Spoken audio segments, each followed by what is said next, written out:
can teach the kids right now, because growing old is hard, and it's only for the strong.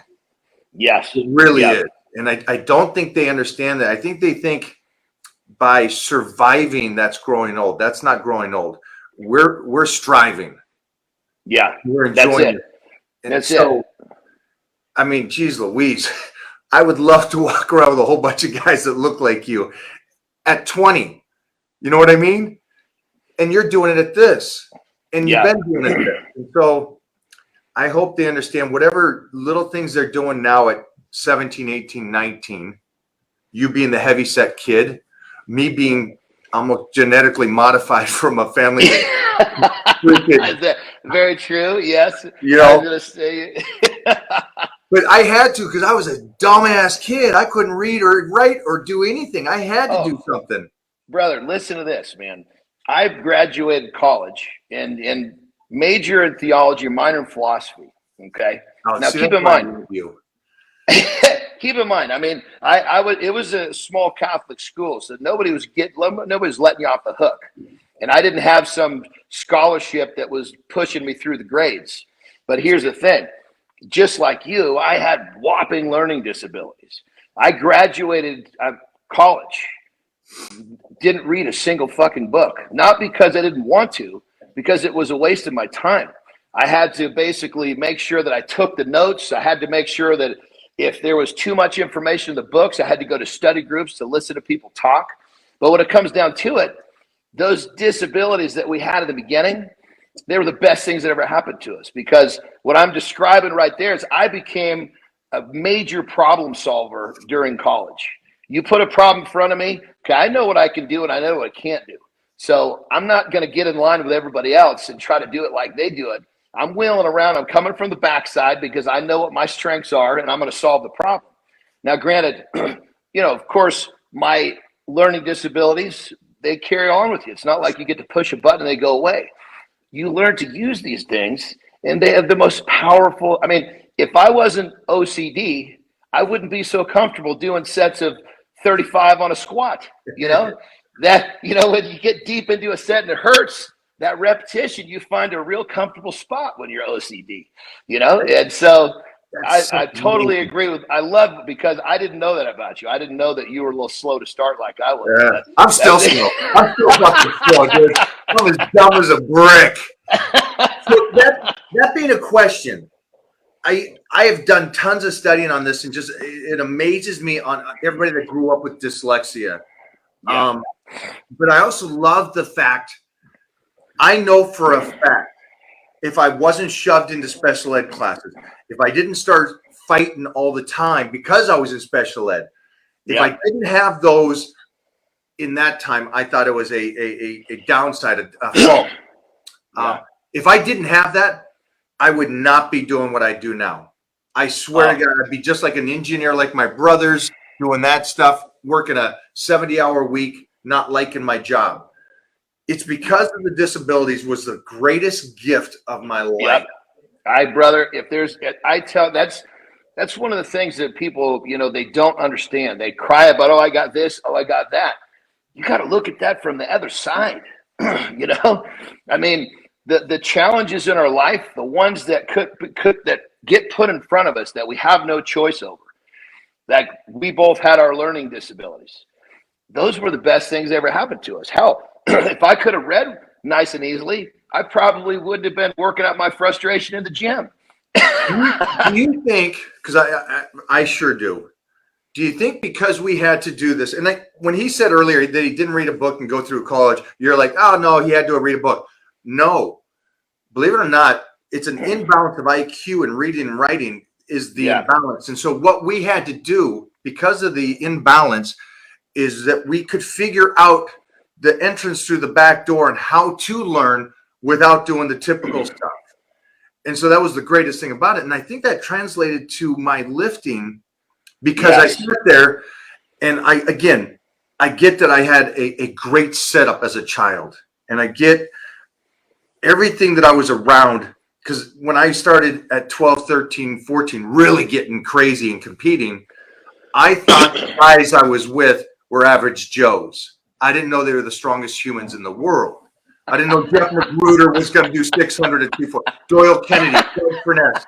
I'm thinking, yeah, cool. Doyle Kennedy, man. Doyle Kennedy, wasn't he a stud? Oh my God. They were all, but I was this 12-year-old kid with them, training with them, going, you guys are strong. I get it for, I guess, whatever this is, but you don't look good. I want to look good and be strong. And so there was that, wait a minute, how can I do what they're doing, but create the other side of it?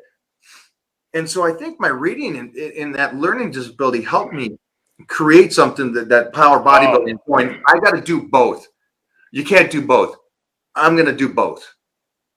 I don't care what anybody says. And so I think that being that young, naive kid that I could do that. Do you think that lifting and the reading and writing set you up to where, again, you can count on your hands right now, the guys, I don't mean alive.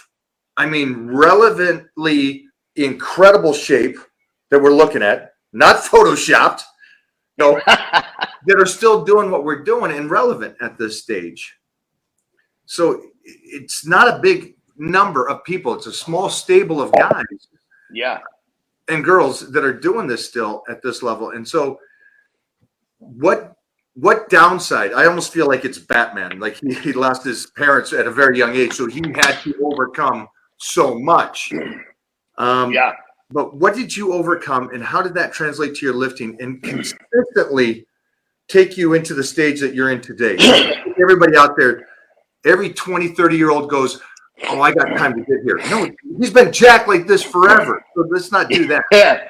Well, I mean, first thing is, like you said, there's these imbalances, so if you're lacking one thing, you develop something else to kind of pick up some of the slack. So like for me, I mean, not so much anymore because now cell phones, you don't have to remember anything. But before all this technology, dude, I could remember numbers. I could remember if I heard it, I could remember it because I surely wasn't going to read it out of a book. And I knew if somebody was telling me something was in that book, I needed to make sure when they said what it was, I could remember what it was. So I have this incredible ability to remember.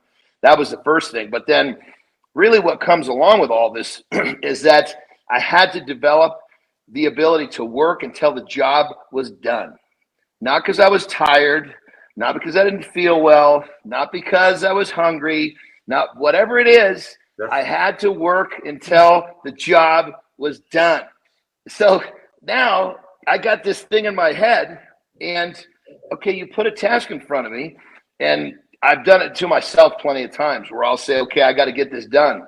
I'll get about 75% done. I'm like, oh my God, I bit off a little more than I could chew, but I can't force myself to stop because that would be the breakdown for me. I know that you put a task in front of me, if I agree, is going down. I may bleed, I may, God knows it's gonna be some sacrifice. But that work ethic coupled with the fact that I had to attach my worth ethic to finish. It's not just work hard. That's great. Anybody can work hard. Get tired. Okay, I'll do it tomorrow. No. Finish. You have to finish. And when you can put a set of tasks in front of you and you can finish them and consistently do that, whether it's, meal prep, whether it's training, whether it's, how many reps you have to get. I used to do this crazy thing with 405 where I see how few sets can I do 100 reps with a squat. So I'm going to do 100 reps. Can I do it in 3 sets? And so what I would do is I would create these, okay, first set's got to be this, second set's got to be that. I knew that if I went 40 plus on the first set, I was going to be too wiped out in the second one. So I had to kind of space it out. So that third set, I would get to the point where, okay, I know I got to get this X amount of reps wherever the day it unfolded. And I got to finish. Well, I'm either finishing or I'm not getting off the ground. There's nothing in between. And I can't tell you how many times I went down without weight. Sometimes it's coming off my back. Sometimes it's coming off the front.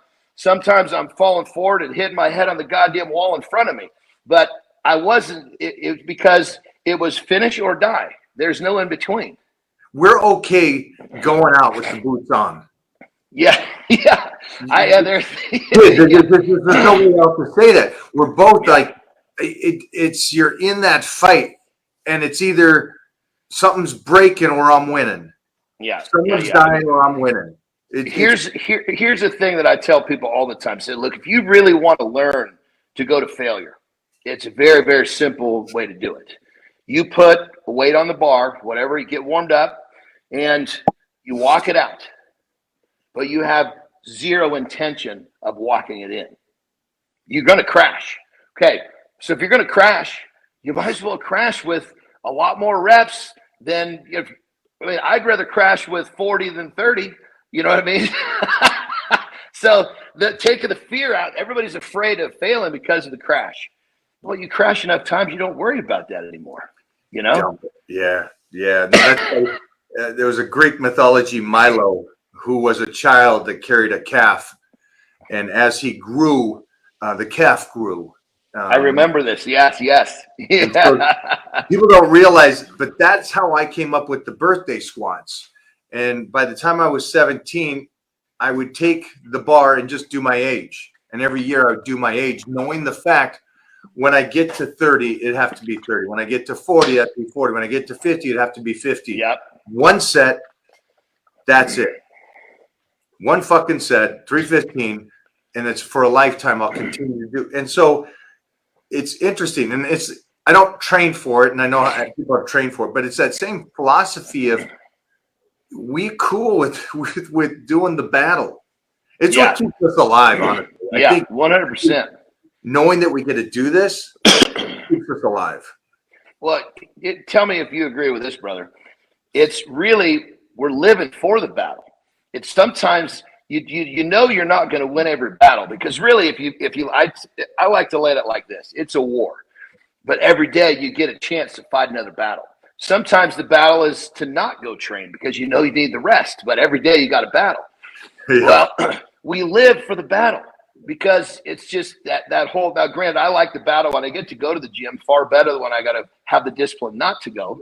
But the fact that you get to battle it out every day, and of course you want to win, but sometimes it doesn't really matter if you win because you put so much on the table. You get to that point where in a training session, it's not about winning or losing with yourself because you went to a new place. That's a win every time. Yeah. You know? I love it, man. You gave me so much knowledge. I'm going to recap on a couple things that you said. You said early in this discussion, you go out to the woods, you get a couple sticks together or a stick and a stone, you can make a fire. It's the basics of building the fire. But at the same time, I'm guaranteeing that I give a lot of these people right now a stick and a stone, and they can't build the fire, so they're not even doing the training right. Yeah. So in the first thing you said today when we got on was the secret. Nutrition. Nutrition isn't like medicine. That's is medicine. Yes. And there's a difference between your cliche person coming up with a niche diet going, hey, this is how you should eat. Yeah. Everybody's different. Everybody's got to do their thing. But there's a difference between eating healthy and eating right. I eat right. There's a lot of people that come to us, right? And they go, well, I'm eating fish and tuna, one of your favorites, and my broccoli. Why aren't I losing weight? Well, you know, there's so much to that. And so if there's a way that you can go follow everybody that's watching this, go follow each other here, you and me, and watch what we do when it comes to food, nutrition, and training.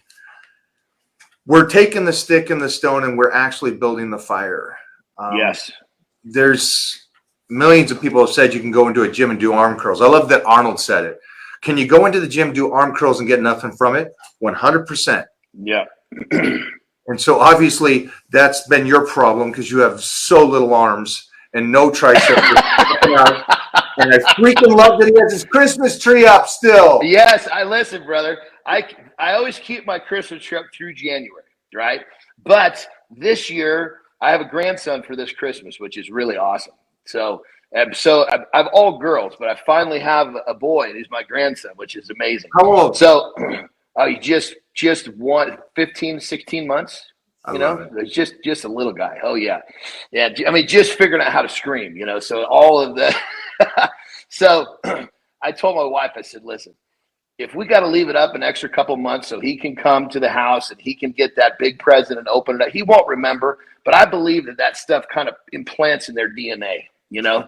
And, you know, he's got to come over and the box has got to be always bigger than him.